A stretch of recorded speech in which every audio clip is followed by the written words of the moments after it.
Ana bila sampai 8 rakaat tarawih, kita berpaling tengok, ada hak muda, ada kanak-kanak, ada orang tua tersengih-sengih dengan penuh bangga, cuik kawan, bangun meninggalkan solatut tarawih. Pada waktu itu saya rasa sedih.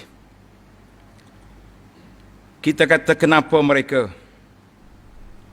Allah buka peluang yang luas. Allah bagi ruang kepada kita untuk meningkatkan amalan. Tiba-tiba kita keluar dengan tidak ada keuzuran. Kalau yang keluar kerana uzur nak pergi ke tandas, di rumah tidak ada orang jaga orang sakit contohnya, ataupun ada masyarakat mahu ke klinik, ataupun keuzuran lain, kita kata dia ada keuzuran. Tapi kalau lari kerana pilihan, lari kerana nafsu tak mahu solat, walaupun syaitan diikat, kita mengatakan, tuan-tuan, inilah satu penyesalan yang kamu akan menyesal yang tidak berguna apabila diusung ke dalam kubur. Suatu hari, Sayyidina Abu Hurairah radhiyallahu anhu menceritakan, marra an-nabiy sallallahu alaihi wasallam ala qabrin dufina hadithan. Nabi lalu tepi kubur yang baru jadi kebumikan. Nabi berhenti. Para jemaah sekalian, Rasulullah sallallahu alaihi wasallam ada juga kalanya lepas kebumikan jenazah, Nabi kita menyampaikan tazkirah. Bukanlah ceramah, tapi tazkirah, peringatan. Ada waktunya Nabi lalu dekat kubur, dia tanya, kubur siapa ini? Dan Nabi bagi peringatan. Dalam kisah kita ini, Nabi SAW lalu dekat kubur,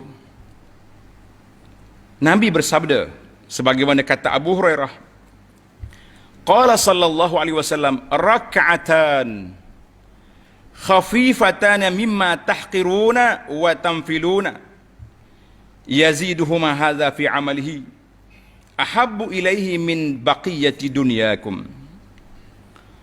Nabi kata, sahabat, orang dalam kubur ini sekarang mengharapkan kalau dia boleh tambah 2 rakaat je lagi solat yang kamu pandang remeh. Orang duk tarawih sini mulari, kamu ingat ini satu main-main. Nabi kata 2 rakaat saja. Kalau mereka boleh tambah dalam suratan amalan dia, lebih disayangi oleh ahli kubur ini daripada dunia yang kamu miliki sekarang. Itulah pesanan Nabi SAW kepada kita. Tapi malanglah tuan-tuan, kalau pesanan yang besar ini tidak menjadi pengajaran kepada kita. Orang dalam kubur bercita-cita 2 rakaat je lagi kalau boleh tambah. Rakaatani khafifatan. 2 rakaat yang kamu anggap remeh. Alah lah, solat tarawih je. Solat sunat je, bukan berdosa pun. Tapi ingat, 2 rakaat itu kalau boleh ditambah di dalam suratan amalan, disukai oleh ahli kubur itu lebih daripada dunia yang kita miliki pada saat ini. Maka kerana itulah, bila saya tengok pakcik-pakcik yang bangkit, angkat sejadah, angkat punggung balik, sedangkan orang lain sedang solat, saya teringat kepada hadis ini. Saya mengatakan, wallahi, kamu akan menyesal dalam kubur nanti dengan perbuatan kamu meninggalkan majlis di saat hamba-hamba Allah Ta'ala yang lain, walaupun dengan penuh kemalasan, beristiqamah untuk meneruskan ibadat mereka, tapi kamu tersengih suka keluar sambil berbuah-buah, pergi cucuk rokok di tengah jalan.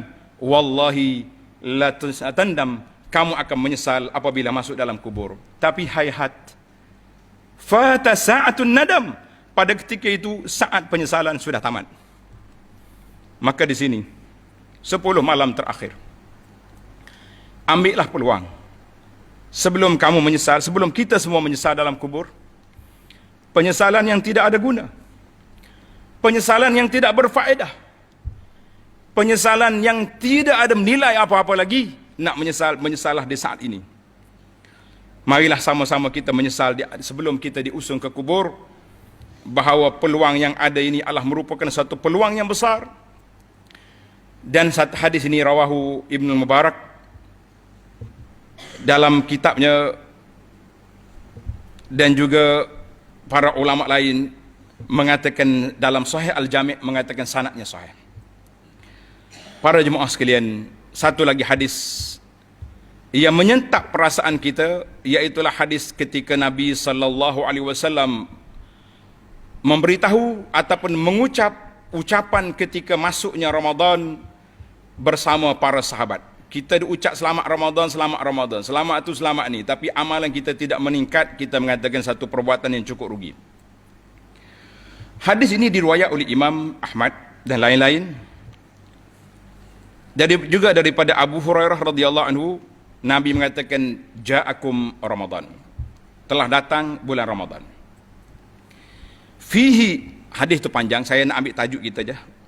Fihi lailatun khairum min alfi syahrin. Dalam bulan Ramadan ini ada satu malam lebih baik daripada 1000 bulan. Orang yang diberi taufik oleh Allah Azza wa Jalla, berbahagialah mereka. Pahandanya berganda, amalannya meningkat. Tapi Nabi kata, man hurima khairaha faqad hurim. Siapa yang terhalang daripada mendapat kebaikan. Orang lain berlomba-lomba melakukan ibadat, baca Quran, beristighfar, bertadarus, bersedekah. Kita masih lagi lara, masih lagi leka, lari balik belum habis majlis. Orang buka Quran, kita buka cerita lain. Nabi kata, man hurima khairaha faqad hurim. Siapa yang terhalang daripada mendapat rahmat Allah Azza wa Jalla untuk menghidupkan pada malam-malam ini, itulah manusia yang terhalang daripada rahmat Allah Azza wa Jalla. Ya Allah, ya Tuhan kami, pada saat ini kami mohon dengan nama-Mu yang maha indah, dengan sifat-Mu yang maha tinggi, janganlah Engkau jadikan kami ini termasuk minal mahrumin, daripada orang yang terhalang daripada mendapat rahmat-Mu, ya Rabbal Alamin, ya Arhamar Rahimin.